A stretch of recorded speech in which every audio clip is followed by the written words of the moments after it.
Sí, bueno, aquí también está en un capítulo, pero nadie se retrata ni nada. Juárez, como buen mexicano o siguiendo su propiedad, tuvo dos hijos antes de conocer a Margarita. Y Margarita no objetó, y no tuviera, obviamente eso fue antes de conocer a Margarita, se vuelve una de estas mujeres y recibe a esos niños en protección. Margarita tuvo 12 hijos, no eran los 44 años elegidos, pero de lo que va a pasar que se mueren en el entorno, seis hijos, y al final de cuentas quedan nomás 5 mujeres y un hombre. Un hombre que vamos a hablar de él porque llega a ser gobernador en época de Madero, pero como muchas veces pasa, el hijo no pudo superar la valentía, la hombría, la inteligencia de este padre. Entonces, nuevamente aquí, pues esa es esta idea, ¿no? Que Margarita no tenía prejuicios porque aceptó aparentemente sin chistar a los hijos de Benito Juárez. Punto más para Benito Juárez. Y aquí, por ejemplo, también pudimos también encontrar esta fotografía de una lápida de la hija más grande que fallece y que está encontrada y está en el cementerio de Oaxaca, ¿no? Aquí ya empezamos también a hablar de, pues ya de sucesos trágicos, ¿no? Pero bueno, un poco de la idea, haciendo estos recorridos imaginarios, hay que pensar al mismo tiempo de que salen tras una lucha política, los conservadores tratan de traer un emperador europeo, y aquí se está haciendo la lucha con lo que se puede, casi arañazo, ¿no? Eso es importante. Pasamos a la otra. Bueno, pues aquí es una foto para la posteridad. Los dos son serios. Últimamente los fotografías también últimamente ya nadie se casa, pero sí nos casamos con la generación y posamos una ligera sonrisa, no sabemos si de nervios o qué otra cosa, pero a todos estos personajes del siglo XIX y siglo XX son adultos como si la norma fuera aparentar seriedad, como si eso fuera su personalidad. Entonces ahí tenemos a Juárez que hemos conocido siempre, pero Margarita, como tiene el gesto robusto, como no analizamos a comprender que sea piadosa, dejada, brindando, sino que era un poco la copia de Culpeville. Pasamos a la otra. Bueno, aquí también les digo, hay algunas fotografías que hace falta todavía checarlas y demás porque no hay una gran nitidez. Pero podemos decir que Juárez es el primer presidente republicano que ya empieza a utilizar la fotografía, no el daguerrotipo, como un arma de difusión para su propia lucha y también para las galerías del presidente que hasta la fecha tenemos ahí, ¿no? Pasamos a la otra.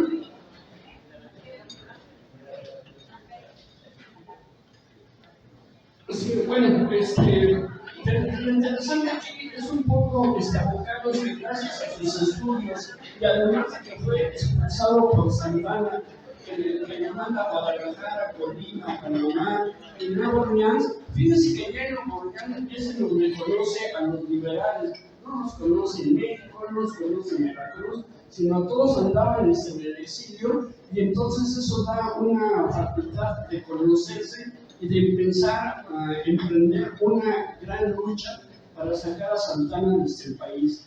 La última cosa que derrama vino, primero fue que puso una serie de impuestos absurdos por el número de perros, de ventanas y demás, pero se le ocurre, eso sí fue cierto, vender un territorio que se conoce como la Mesilla, y ya eso era el colmo, ¿no? Ya después de que nos habían masacrado con el tratado de Guadalupe Hidalgo, todavía un cachito más, entonces ya eso sí ya cae mal, y entonces empiezan a organizarse ya con el interés de quitar a Santana, por agotar a Santana, pues quedan también todos estos series de que están a favor de este imperio. Aquí fíjense que esta página es muy importante, heroína. No hay sin duda de que era una mujer intachable que apoyó a su hijo, pero ¿qué hizo por la patria, no? sin caer en cosas despectivas, ¿no? Pero aquí precisamente ya en la época del segundo imperio, escribe en ese periódico pasando charola para que la gente coopere precisamente para la compra de balas, de pólvora, de alimentos y demás. Y como Juárez está en el exilio, pues le toca a ella precisamente iniciarse y demás. Entonces creemos que es muy importante eso, porque para esa época igual la mujer no tenía ningún tipo de participación política, pero ya al atreverse a escribir ella, a hacer una solicitud de donaciones materiales para la causa, yo creo que eso sí es un punto a su favor para empezar a considerarla que era confidente y que apoyaba esa causa liberal. Pasamos a la otra. Fíjense, bueno, esta es una cosa sumamente interesante. En estos días empezamos a recordar algunas cuestiones en el móvil y demás. Encontramos este oficio que nos delata, nos informa que Margarita Maza perteneció a la masonería. Yo tengo pues mis dudas porque la masonería básicamente ha sido varonil desde hace mucho tiempo y había que pues validarlo, ¿no?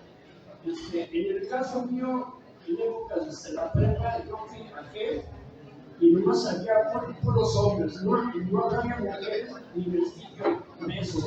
Independientemente de eso, un documento que encontramos hace poco, había que seguirlo validando y confrontarlo con otros, porque entonces aquí se crea esa cuestión que Margarita sí era masona por convicción, independientemente de que tenía el justicio, la aceptación de este Benito Juárez, pero imagínense ser masona, mujer y liberal en el siglo XIX, pues era una ofrenda para la sociedad, ¿no?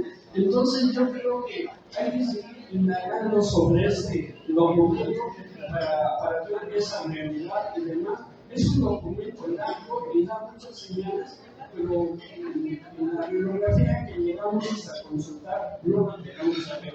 Pero entonces, de ser verdad eso, entenderíamos un poco más esa unidad ideológico-política con Benito Juárez, y entonces como que empezaríamos a ver incluso a la masonería con mejores ojos, ¿no? Entonces, para la segunda parte de esta exposición procuraremos checar ese dato, ¿no? Bueno, bueno, sí, entonces fíjense que precisamente ya en el 54, cuando están haciendo planes, cuando ya Benito Juárez regresa a México, lo agarra Santana y lo mete preso a San Juan de Ulúa. Era una oportunidad pues, curiosa, ¿no? Que Santana le iba a meter a Benito Juárez ahí.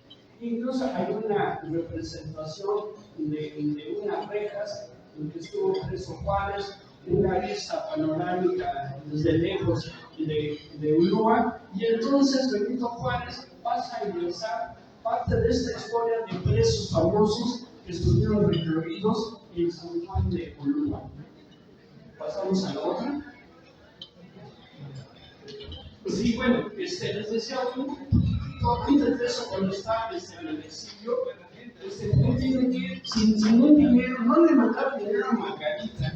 Imagínense ahora que los divorcios quedaron para el niño y demás, no le podía mandar nada, ¿no? Y entonces en el exilio va hacia Cuba, allí empiezan a forjar tabaco, mismo esta operación que no lo tuvo que hacer en Nuevo Orleans, cuando les digo que aparecen estos personajes que son los liberales y que empiezan a fraguar curiosamente en Estados Unidos la liberación de México. Entonces, es una gráfica para recordar, yo creo que de las épocas más pobres de Benito Juárez, y teniendo muchos hijos, la mayoría muertos, y la lejanía de Margarita, que era pues, su apoyo más fuerte, ¿no? Pasamos a la... Sí, miren, también otra de las cuestiones de Margarita Maza es que estando en Oaxaca, estaba huyendo del gobierno adicto a Santana, porque lo que querían era agarrar y modificarla para que fuera presa, y entonces obligar a Benito Juárez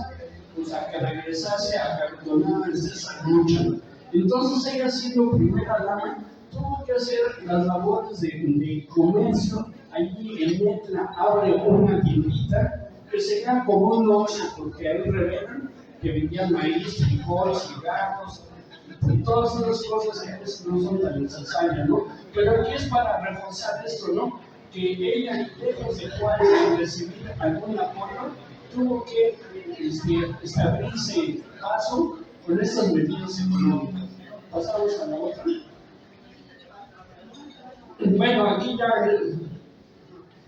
obviamente, lo que va a recibir la caída de Santana es el plan de ayuda, y luego va a salir Juan Álvarez y luego Comonfort, pero como renuncian ellos, es esta cuestión que le toca a Benito Juárez en ser, en tener ese grado de dirigir al país y demás. Son situaciones curiosísimas. No conozco otro personaje que haya llegado por la vía legal a la presidencia con dos abandonos de este poder, y le tocó a Juárez y se siguió así. Nunca fue presidente por elección pues, popular y demás, y eso casi usted no lo sabe, ¿no? Pero les digo, esto es muy importante porque el plan de lucha marca el fin de Antonio López de Santana.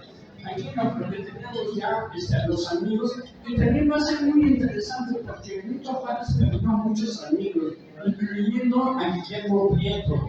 Hay un relato que casi me mueve a sollozo o a la lágrima cuando se pelean y Benito Juárez entra desde la Ciudad de México. Guillermo Prieto está, pues así como la gente saludando, y dice: ven, que tú también estuviste aquí en la lucha, ¿no? O sea, la capacidad de ser perdonar, porque necesitaba gente para su gabinete o las circunstancias, quisiera que se diera ese encuentro interesante, ¿no? Entonces, es lo que vamos a ver. Aquí tenemos a Comonfort, de que en un momento es liberal, pero también recibe una reprimenda desde el Papa, que su alma está en peligro y renuncia, y él mismo se hace un golpe de Estado. Otra de las violencias de la política mexicana, nadie hasta ahorita se hace un golpe de Estado hasta sí mismo, ¿no? Pero les digo, este es el convulsivo siglo XIX que están pasando todos estos momentos políticos. Pasamos a la otra.